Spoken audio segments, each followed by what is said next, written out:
Alright, y'all, we're back for another Movember shave. We're getting started off with some Tabac. It's Tabac Tuesday and a Simpson Chubby 2. And so, hope everyone's having a good day. It's extremely cold here today. It's in the teens. There's ice everywhere. Kids were wondering if we were going to be going to school or not, and I was like, unfortunately, yes, you're going to be going to school. And this Tabac is a classic soap. It smells like a, I don't know, let's just say like a classic man. I think it's the tobacco flower fragrance, and it is powdery, herbaceous, powdery. For some reason it kind of has a green scent to me, but like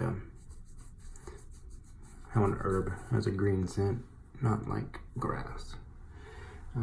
Lather's up incredible. This is perfect, you know.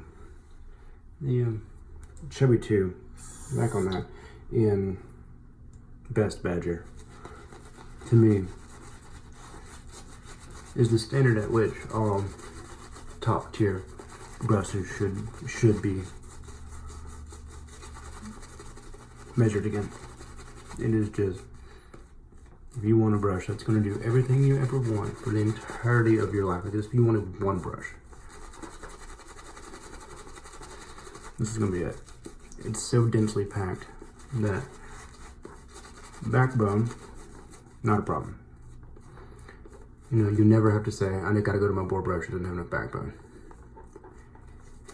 If you want it to be soft at the tips, you'll never have to say, let me go get my, you know, insert extremely expensive brush here. But only downside is, it's a bit expensive. But the Best Badger, I believe, is the one right below Super Badger, I'd like to say. And this is more than soft enough. Now I have a Chubby 3. I was thinking, you know what? Oh, this is so awesome. What's that Chubby 3 like? Chubby 3 like? I think I've used it 3 times. I can't stand it. You gotta use like 4 months worth of soap to get enough lather, or to get enough pre-lather inside the brush to actually be able to get it out. It is an absolute water hog, an absolute soap hog. I've never had luck with getting lather from the brush to my face without putting on a month's worth of soap in the brush. So today, we're using another R41. This is the pre-2013 R41 design.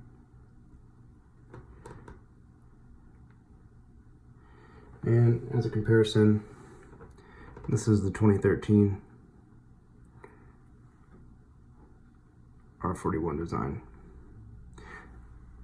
This is a man on a mission. And this is a mild-mannered man from a missionary camp. I mean, it is. Don't know how they went from what this razor is and just said, just do it. This is by far one of the most comfortable, gentle razors I own. And I'm using this, one, because I used the R41 in the last video. 2, I believe I went against the grain right here. Did that. Went up and in because my hair grows that way. And I believe I did that, and I got some irritation. Let's flip that back all over. So I need a very easygoing razor.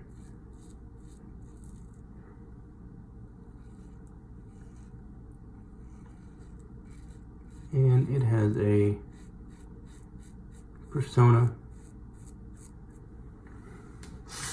professional in it.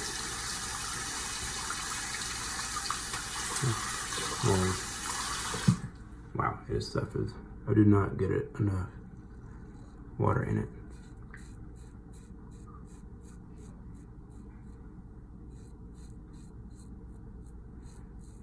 So I have to fix that.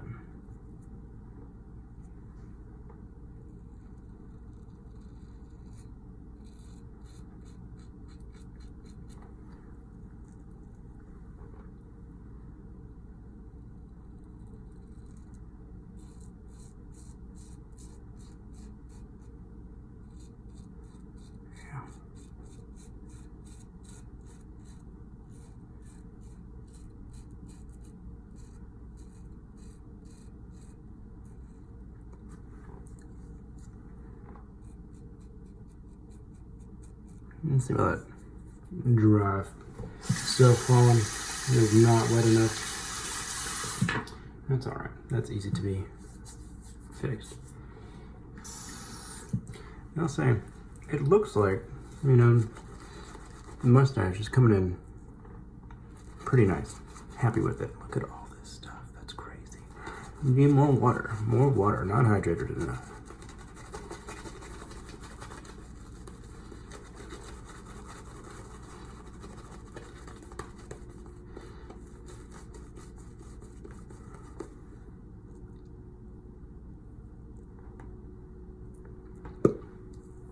Tastes amazing.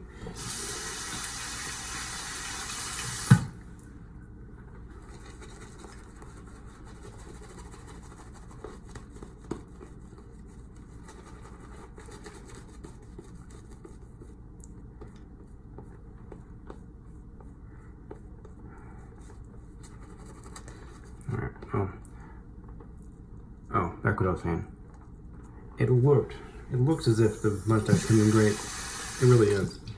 Then you see how much the hair grows. It's got to be like a relative thing. You know, you're like, wow, this is growing in great. It's super. It's enough to shave every other day. And then look at the mustache. You're like, it's just not growing that fast. It's got to just be like a relative thing. Make sure I picked up the right razor. They both have very similar weights, and I didn't put the other one up.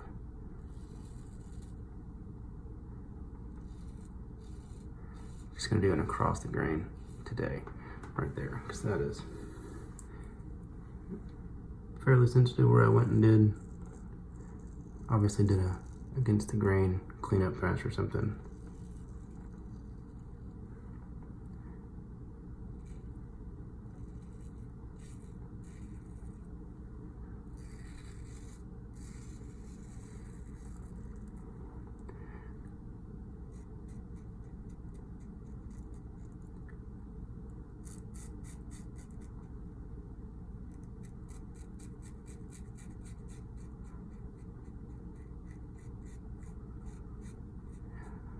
This tobacco's got really good slickness. It's really nice.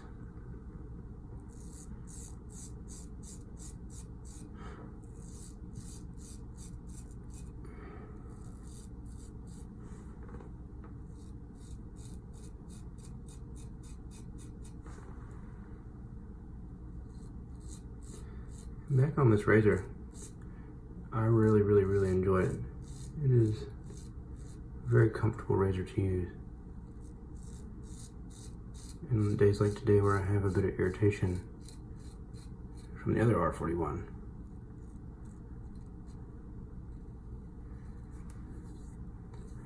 Absolute pleasure. Yeah, see, there's a bit of redness right there. Yeah. And I think it's just ingrown hair from where I did an against the grain pass. And like I've said in previous videos, I will rarely, if ever, do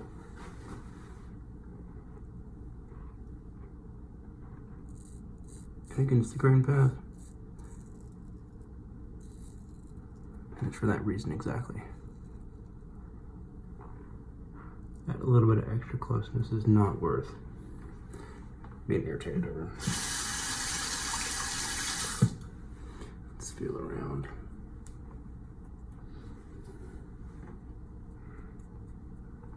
And so the scent on the tobacco is really powdery, really kind of an old school scent. But it is masculine, nevertheless.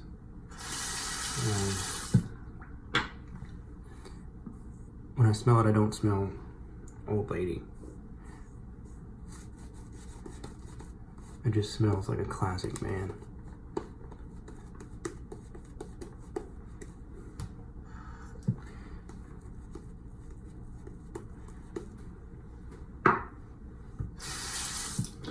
We're going to be using another classic scent today, and then one that's not. One of my favorite winter and fall fragrances. And I'll let you be on the edge of your seat until we get there.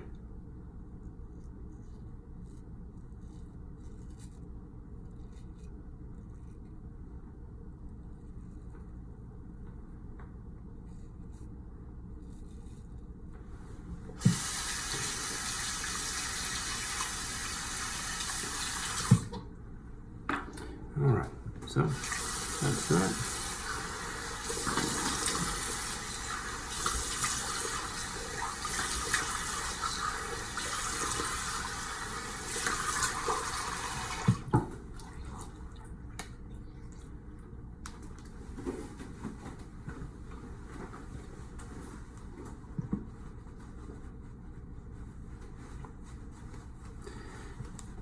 Just pat dry, don't want to irritate anything.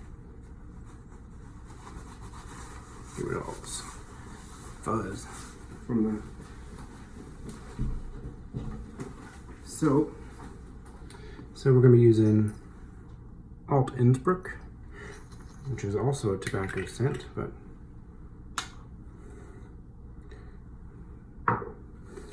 it is much more floral in its presentation.